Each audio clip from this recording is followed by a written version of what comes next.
മുഹമ്മദ് അജ്മൽ വിദ്യാഭ്യാസ നിരീക്ഷകൻ കൂടി നമ്മോടൊപ്പം ചേരുന്നുണ്ട്. ശ്രീ അജ്മൽ, താങ്കൾ കേൾക്കാമോ? കേൾക്കാം. ഇപ്പോ ഈ മാർക്കിലെ പൊരുത്തക്കേട് എങ്ങനെ സംഭവിച്ചു എന്നാണ് കരുതുന്നത്? മാർക്കിലെ പൊരുത്തക്കേട് എന്ന് പറയുമ്പോൾ ഇതിൽ വളരെ വ്യക്തമായിട്ട് NTA നൽകിയ അവരുടെ റിപ്പോർട്ട്, കഴിഞ്ഞ ദിവസം അവർ പബ്ലിഷ് ചെയ്ത റിപ്പോർട്ട്, ഇപ്പൊ അത് അവർ ഡിലീറ്റ് ചെയ്തു. എന്നിട്ട് ഈ കാര്യങ്ങൾ ഒഴിവാക്കി അവർ റീപബ്ലിഷ് ചെയ്തു. ഓക്കെ, അതിൽ നിന്ന് കൃത്യമായിട്ട് നമുക്ക് മനസ്സിലാക്കാൻ പറ്റുന്ന ചില കാര്യങ്ങളുണ്ട്. അതിൽ ഒന്നാമത്തെ കാര്യം എന്നുള്ളത്, ഒരൊറ്റ സെന്ററിൽ പരീക്ഷ എഴുതിയ 8ഓളം ആളുകൾക്ക് 1ാം റാങ്കും 2ാം റാങ്കും വന്നു എന്നുള്ളതാണ്. 720 മാർക്ക്. ഇത്തവണ 67 ആളുകളാണ് 720 മാർക്ക് മുഴുവൻ മാർക്ക് സ്കോർ ചെയ്തിട്ടുള്ളത്. 8 ആളുകൾക്ക്, അതും ഒരു സെന്ററിൽ 25 ലക്ഷം കുട്ടികൾ പരീക്ഷ എഴുതുന്ന 1000ഓളം സെന്ററുകളിൽ പരീക്ഷ നടക്കുന്ന ഒരു സ്ഥലത്ത് 8 ആളുകൾക്ക് ഫുൾ 1ാം റാങ്ക് വരാനുള്ള പ്രോബബിലിറ്റി എന്താണ്? അത് വളരെ വളരെ വളരെ മൈന്യൂട്ട് ആയിട്ടുള്ള ഒരു കാര്യമാണ്. അത് ഹരിയാനയിലെ ഒരു സെന്ററിലാണ് വന്നിട്ടുള്ളത്. ഈ 8 ആളുകളിൽ 2 ആളുകൾക്ക്, ഒരാൾക്ക് 719 മാർക്കും അടുത്ത ആൾക്ക് 718 മാർക്കുമാണ് കിട്ടിയിട്ടുള്ളത്. ഇവിടെ നേരത്തെ പറഞ്ഞതുപോലെ 719, 18 എന്നുള്ള മാർക്ക് ആക്ച്വലി പോസിബിൾ അല്ല. കാരണം 720 കഴിഞ്ഞാൽ ഒന്നുകിൽ 716 അല്ലെങ്കിൽ 715 പോകണം. അപ്പോ ഇതിലുള്ള ഒരു പ്രധാനപ്പെട്ട ചോദ്യം, ആ ചോദ്യം വന്ന ഉടനെ തന്നെ NTA അന്ന് വൈകിട്ട് ട്വീറ്റ് ചെയ്തു. ഏത് NTA? കഴിഞ്ഞ ഒരു മാസമായിട്ട് ഈ പരീക്ഷക്കെതിരെ ഒരുപാട് ആക്ഷേപങ്ങൾ ബീഹാറിലടക്കം നടന്നിട്ടും അതിനെക്കുറിച്ച് ഒന്നും മിണ്ടാത്ത NTA ഉടനടി ട്വീറ്റ് ചെയ്യുകയാണ്, ഞങ്ങൾ ഗ്രേസ് മാർക്ക് അവാർഡ് ചെയ്തിട്ടുണ്ട്.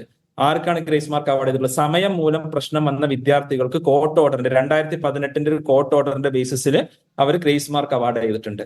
എത്ര ഗ്രേസ് മാർക്ക് അവാർഡ് ചെയ്തു? എത്ര ആളുകൾക്ക് ഗ്രേസ് മാർക്ക് അവാർഡ് ചെയ്തു? ഗ്രേസ് മാർക്ക് അവാർഡ് ചെയ്യാൻ അവർ സ്വീകരിച്ച മാനദണ്ഡം എന്താണ്?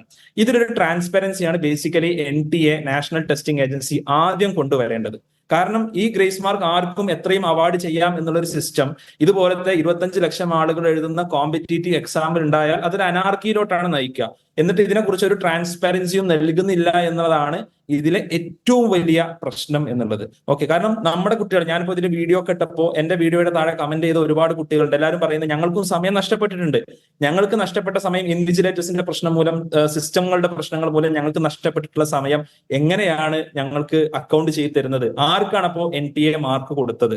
അതോടൊപ്പം തന്നെ ഞാൻ പ്രത്യേകം നോട്ട് ചെയ്ത ഒരു കാര്യം, ഈ 8 ആളുകളെ കാര്യം പറഞ്ഞല്ലോ. ഈ 8 ആളുകൾക്കും സാധാരണ നമുക്കറിയാം ഒരു നോർത്ത് ഇന്ത്യൻ നെയിംസിന്, ഞാൻ IIT മദ്രാസിൽ പഠിച്ച ഒരാളാണ്, ഞാൻ ഒരുപാട് നോർത്ത് ഇന്ത്യൻസിന്റെ കൂടെ പഠിച്ച ആളാണ്. എല്ലാവർക്കും ഒരു സർനെയിം ഉണ്ടാവും. ഈ 8 ആളുകളിൽ 7 ആളുകൾക്കും സർനെയിം ഇല്ല, ഒരൊറ്റ നെയിമാണ് ഉള്ളത്.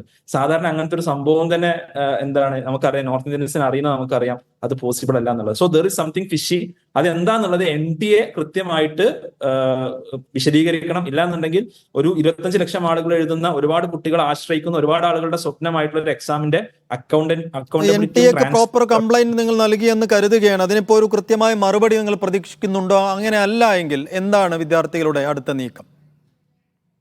തീർച്ചയായിട്ടും ഇതിൽ ചെയ്യാവുന്ന കോർട്ടിനെ തീർച്ചയായിട്ടും സമീപിക്കേണ്ടതുണ്ട്. കാരണം ഇത്രയും മാസീവ് സ്കെയിലിൽ, എനിക്കറിയില്ല മാസീവ് സ്കെയിലിൽ ഈ ഒരു എക്സാം റിഗ് ചെയ്യപ്പെട്ടിട്ടുണ്ടോ എന്നുള്ളൊരു അന്വേഷണം നടത്തേണ്ടതുണ്ട്. ഓക്കെ, കാരണം ഒരു റീ ഇവാലുവേഷൻ ഓഫ് റിസൾട്ട് എന്നുള്ളത് ഒരുപാട് സ്റ്റുഡൻസ് ആവശ്യപ്പെടുന്നുണ്ട്. റീ എക്സാം എന്നുള്ളതും ഒരുപാട് സ്റ്റുഡൻസ് ആവശ്യപ്പെടുന്നുണ്ട്. ഇത് രണ്ടും, ഒരു റീ എക്സാം ഒക്കെ നടത്തുന്ന ഒരു സ്കെയിലോട്ട് നമ്മൾ പോകണം എന്നുണ്ടെങ്കിൽ ഇതിന്റെ പിന്നിൽ എന്താണ് എന്നുള്ളത് കൃത്യമായി വെളിപ്പെടുത്തപ്പെടണം. ഓക്കെ, ഒരു റീ ഇവാലുവേഷൻ എന്നുള്ളത് വളരെ ന്യായമായിട്ടുള്ള ഒരു ആവശ്യമാണ്. അതിൽ ഏറ്റവും പ്രധാനപ്പെട്ടത് ഇത് എങ്ങനെ സംഭവിച്ചു എന്നുള്ളത് കൃത്യമായിട്ട് നാഷണൽ ടെസ്റ്റിംഗ് ഏജൻസി വിശദീകരിക്കണം എന്നുള്ളതാണ്. ഇല്ലാന്നുണ്ടെങ്കിൽ ലീഗലായിട്ട്, എനിക്ക് തോന്നുന്നത് ഒരുപാട് ആൾക്കാർ ലീഗലായിട്ട് മൂവ് ചെയ്ത് കഴിഞ്ഞു. അതുകൊണ്ടുകൂടിയാണ് NTA തിരക്കിട്ട് ഇലക്ഷൻ ഡേയിൽ, ജൂൺ 14-ാം തീയതി പുറത്തു വരേണ്ട റിസൾട്ട് ജൂൺ 4-ന് തന്നെ 10 ദിവസം നേരത്തെ പുറത്തുവിട്ടത്, ഇലക്ഷൻ ഡേയിൽ പുറത്തുവിട്ടത് ഈ ഒരു കോർട്ടിന്റെ അടുത്തു നിന്നുള്ള ഒരു ഇന്റർജങ്ഷനെ അവര് ഭയപ്പെട്ടിട്ട് കൂടിയാണ് എന്നുള്ളതാണ് ഒരു ലോജിക്കൽ പോയിന്റ് ഓഫ് വ്യൂ തോന്നുന്നത്. ശരി, നന്ദി ശ്രീ മുഹമ്മദ് അജ്മൽ ഈ വിഷയത്തിൽ പ്രതികരിച്ചതിന്. എന്തായാലും വിദ്യാർത്ഥികൾ അന്വേഷണം ആവശ്യപ്പെട്ട് കോടതിയിലേക്ക് നീങ്ങുന്നു എന്നാണ് അറിയാൻ കഴിയുന്നത്. കാര്യമായ പൊരുത്തക്കേട് നീറ്റ് റിസൾട്ടിന് ശേഷം വന്ന മാർക്കിൽ കാണുകയാണ്. ഹരിയാനയിലെ ഒറ്റ ഇൻസ്റ്റിറ്റ്യൂട്ടിൽ മാത്രം തുടരെ റാങ്കുകൾ കിട്ടിയതാണ് സംശയാസ്പദമാകുന്നത്. വിശദാംശങ്ങൾ നൽകിയത് സലാം മുഹമ്മദ്.